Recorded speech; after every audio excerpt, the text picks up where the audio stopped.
At this time, I would ask Commander-in-Chief Duane Sarmiento to come forward for his remarks.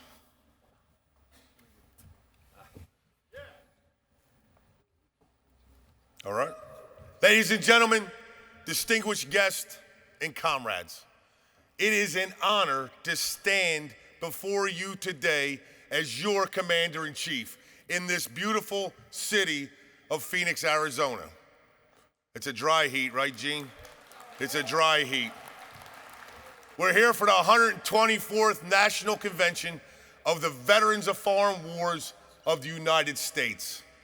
I want to express my deepest gratitude for the trust you have placed in me to lead this great organization. And I stand here today as a proud American from the great state of New Jersey and as a Navy veteran who served his country with pride. We don't have one of them sayings, I don't think, in the Navy like the Army has. I don't know what they do. Yeah, I don't think we got one of them.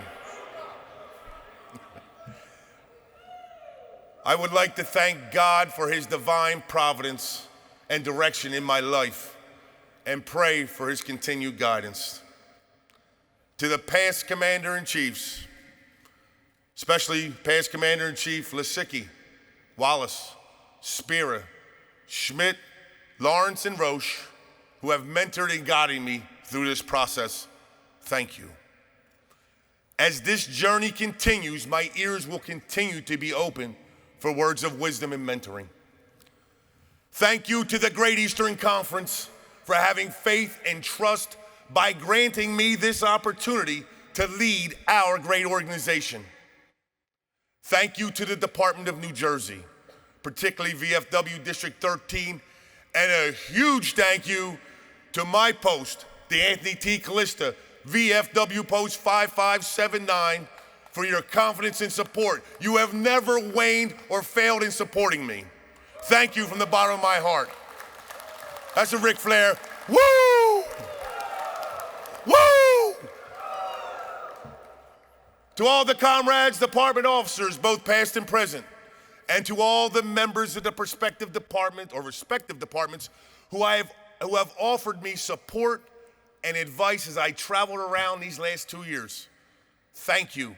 But more importantly, thank you for your friendship. I look forward to continuing these productive conversations with all of you and renewing our friendships again when we see each other this coming year. Comrades, while there are going to be some challenges we will face as an organization from the national level all the way down to the post level, I look forward to the opportunity to tackle these things together. With your help, we are going to lead this organization forward for another 124 years. Thank you. I would like to thank my family from the bottom of my heart. Without all of your support, I wouldn't have been able to do anything in the VFW. Please allow me a moment to introduce my family. My oldest daughter, Alexis. It was her dream since she was a little girl to become a nurse.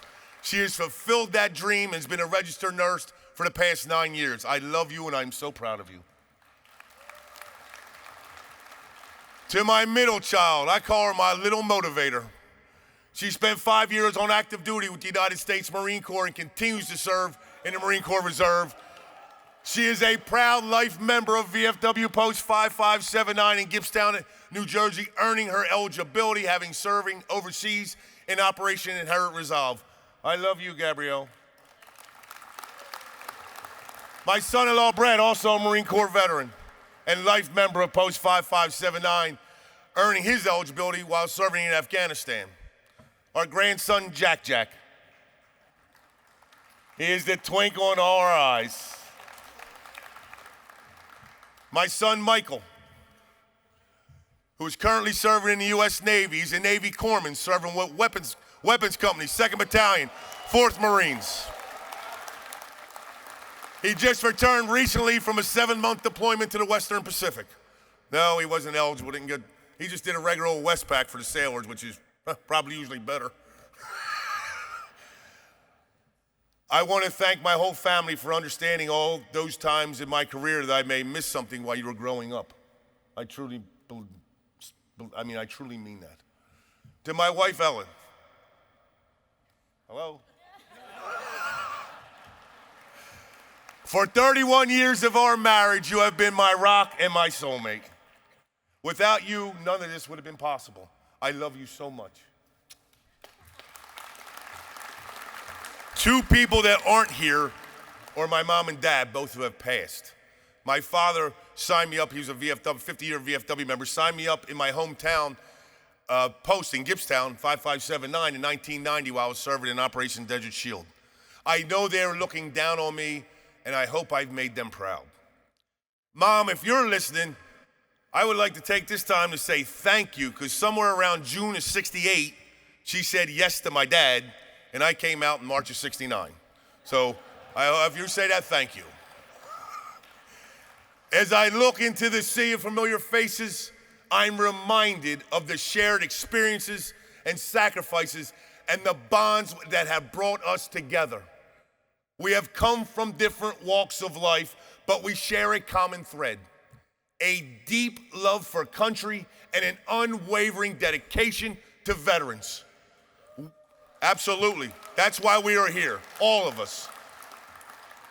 We are here because we have met challenges that life has thrown on us head on, large and small, but honor, courage, and commitment has brought us through.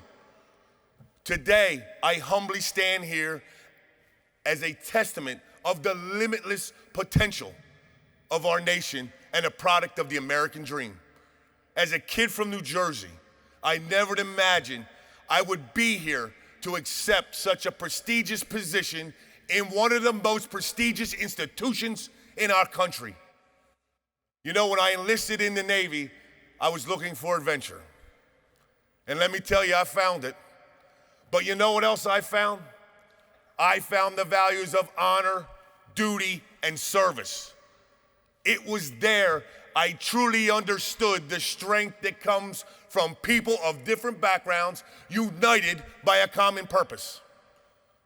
Throughout my time in the Navy, I witnessed firsthand the power of teamwork and that unbreakable spirit that binds us together as veterans. We've endured long hours, sleepless nights, the weight of responsibility on our shoulders.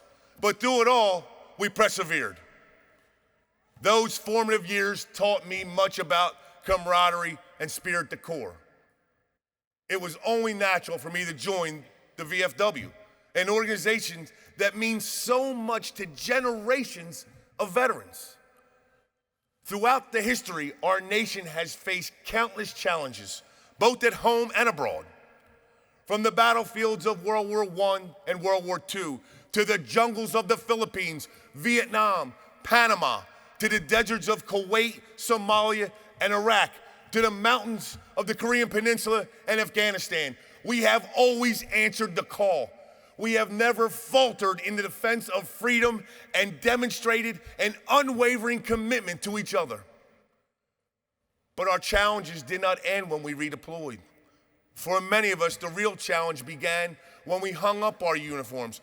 Transitioning back to civilian life can be daunting.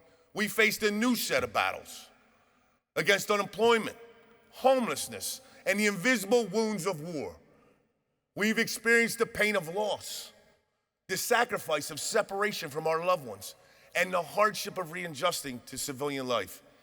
Yet through it all, we persevered, because we are a band of brothers and sisters who understand the true meaning of loyalty and service to their country. It is our duty as veterans to meet these challenges boldly, not only for ourselves, but our fellow veterans.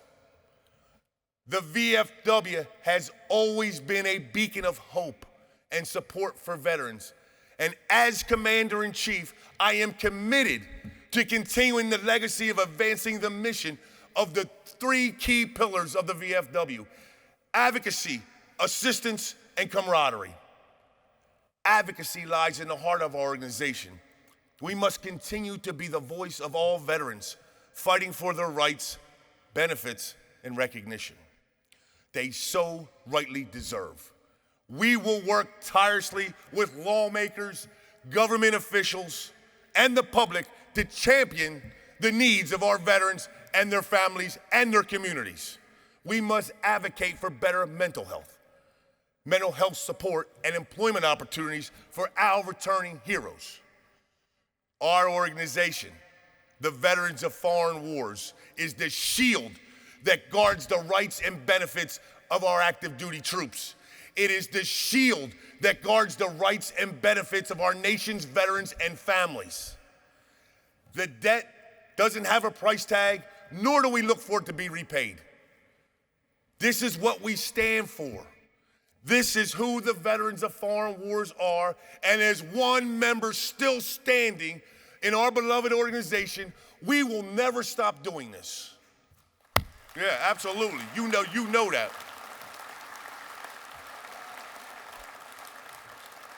Assistance is a sacred duty we owe to our fellow veterans. We must strive to ensure those who seek assistance finds a helping hand and a listening ear within our organization so that no veteran is left behind. Access to quality medical care is not a privilege, it's a fundamental right that our veterans have earned through their service and sacrifice.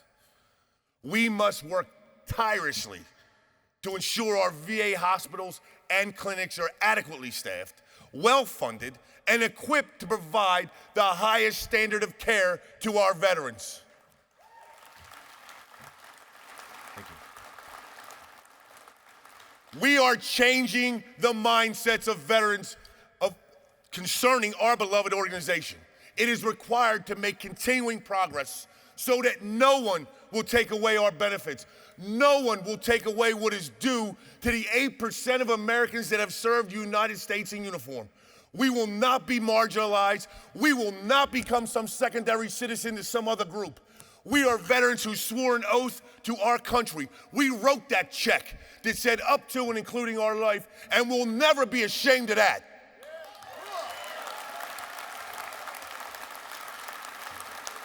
Thank you.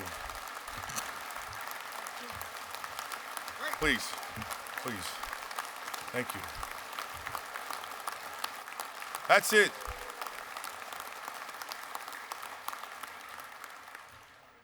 We will continue to bring brothers and sisters into our ranks. We will always fight for veterans' rights. There's always a lot of talk in Washington about the national debt. And it's the politicians on the left and right, it's both sides and even the ones in the middle that speak. And what do they always talk about? Cutting veterans' benefits that affect the veterans. Make no mistake, these aren't some bullshit entitlements. These are veteran benefits that were earned through blood and sweat.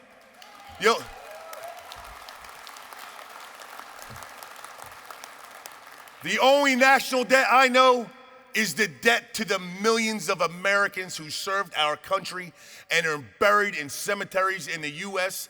and in cemeteries from France to the Philippines.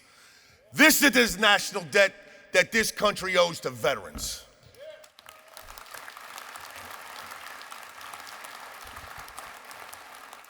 As I stand before you as Commander-in-Chief, it is your voice I carry forward. When we fight for benefits on Capitol Hill, it's not for the 1 million members of the VFW, but the 20 million veterans and active duty personnel. Camaraderie is the lifeblood of the VFW. To meet the challenges ahead, we must also foster a sense of unity within our organization and the broader veteran community. We must recognize and celebrate the rich diversity that exists amongst us. We come from different backgrounds, different cultures, walks of life, but we have that shared bond that unites us. We must adopt an environment where veterans can find solace, friendship, and understanding. Together, we will build stronger bonds, create lasting memories, and ensure that no veteran ever feels alone or forgotten. The strength of our organization lies in unity, and we will continue to provide a sense of belonging for all who have served fighting in our nation's wars. Every year, maintaining and gaining our numbers is a battle. I believe we will get the 102% in membership. I know everyone hears the whispers and the scuttlebutt. The VFW is a dying organization. Well, that's a bunch of shit. We are alive and well, and we're just getting started. Last year, we came in at 101%. I set the goal to 102% membership to show all the shithouse sea lawyers, the bar commanders, in spite of you, we will grow this organization because that's who we are. We've won victories on the battlefields all over the world.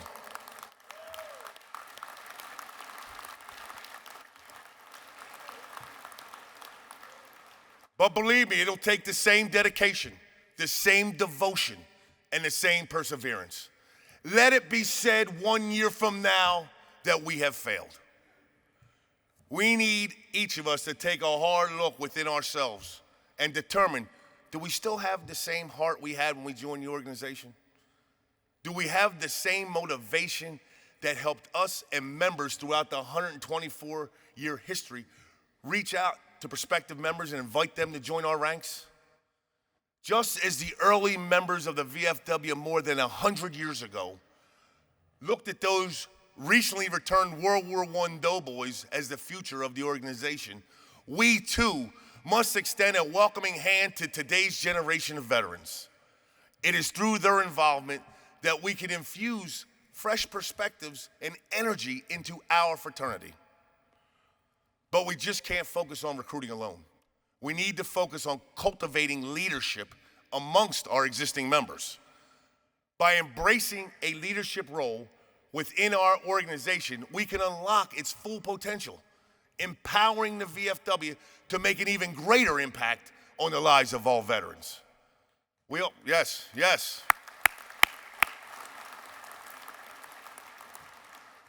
We also need to encourage participation in our VFW programs. The VFW has outstanding programs. And you know what? I'm preaching to the choir. I would think I'm preaching to the choir for who's in here. But we're lucky if we get 50% at best of posts participating in anything. This can be attributed to lack of leadership, lack of motivation, whatever. So no matter what level, of post, district, department, step up, take the lead. You can make the difference in the VFW. Yes.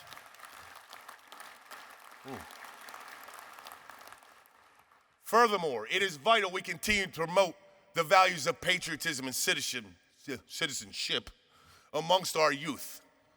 We must educate the next generation about the sacrifices made by veterans and instill in them a deep sense of gratitude. Through programs such as the VFW's Voice of Democracy and Patriots Pen, we can inspire young minds to understand the true cost of freedom and encourage them to be active participants in our democracy. But above all, we must never forget the solemn duty we have to honor the fallen. We will continue to support the Defense POW MIA Accounting Agency, continue advocating for their funding so they can give the fullest account of our missing service members. And we must continue to ensure that the families waiting for their loved ones to come home receive the support they need. To our Gold Star families, please know that we are forever indebted to you. Yes, we are. We are forever indebted to you.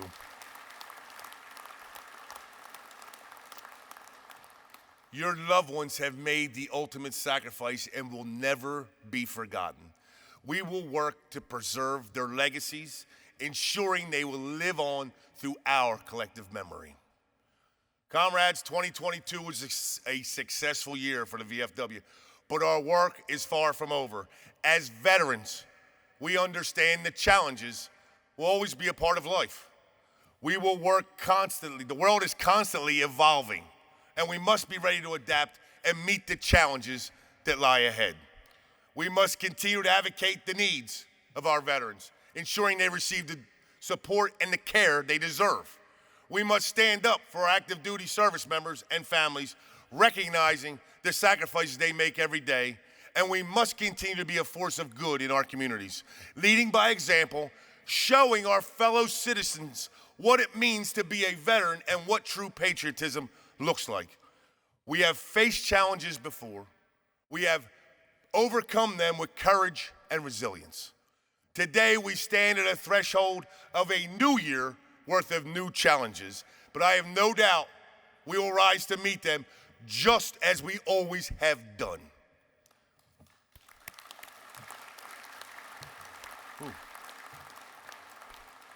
Regardless of your pecking order in this organization, keep this in mind. You do not need a title to lead. You just need to care. Yes. People would rather follow a leader with a heart than a leader with a title. I put this on the back of my medallion to remind us all what is important. So let us embrace our role as leaders, mentors, and advocates for our fellow veterans. Together, we will continue to build a stronger, more united community of veterans who meet the challenge with unwavering resolve. I'm always in for a clap. I'm always in. Comrades, today I stand before you. I see a room filled of individuals who've met their own challenges in their own unique ways. So ask yourself this question. What is the most valuable resource to the veterans of foreign wars? Is it our thousands of brick and mortar posts around the world? Our headquarters buildings in Kansas City and Washington, D.C.? Our long, well-known programs? I'm here to tell you, the most valuable resource of the veterans of foreign war are you, the members. Yes, you are. We have entrepreneurs. That was a tough one. Entrepreneurs. How do we say in New Jersey? Somebody give it to me. Entrepreneurs? Maybe not in my high school. Maybe they taught it different. We have entrepreneurs that have built successful businesses, educators who have shaped young minds, and community leaders who have made lasting impacts. We have advocates who have fought tirelessly for the rights of veterans, and caregivers who provided unwavering support for those in need. Without all of you, this organization would be nothing but empty buildings and programs that go unused. You are the most valuable resource in our organization, and nobody, and I mean nobody, will tell me different or tell you different. Each and every one of you has made a difference, and I salute you, and I give you an applause.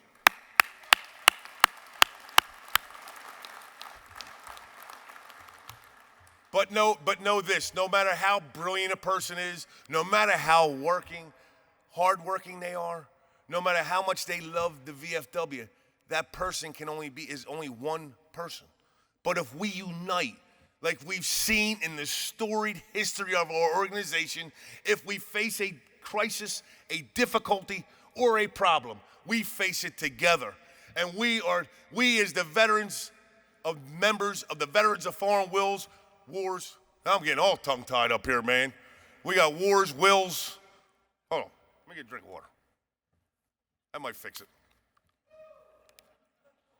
Look at that, drink of water, entrepreneur. Huh?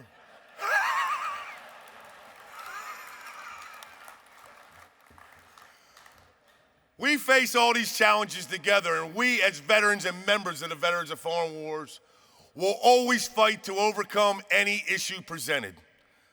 Thank you for the honor of serving as your Commander-in-Chief. May God bless all of you. May God bless our servicemen and women around the world. God bless the Veterans of Foreign Wars, and may God always bless the United States of America. Thank you.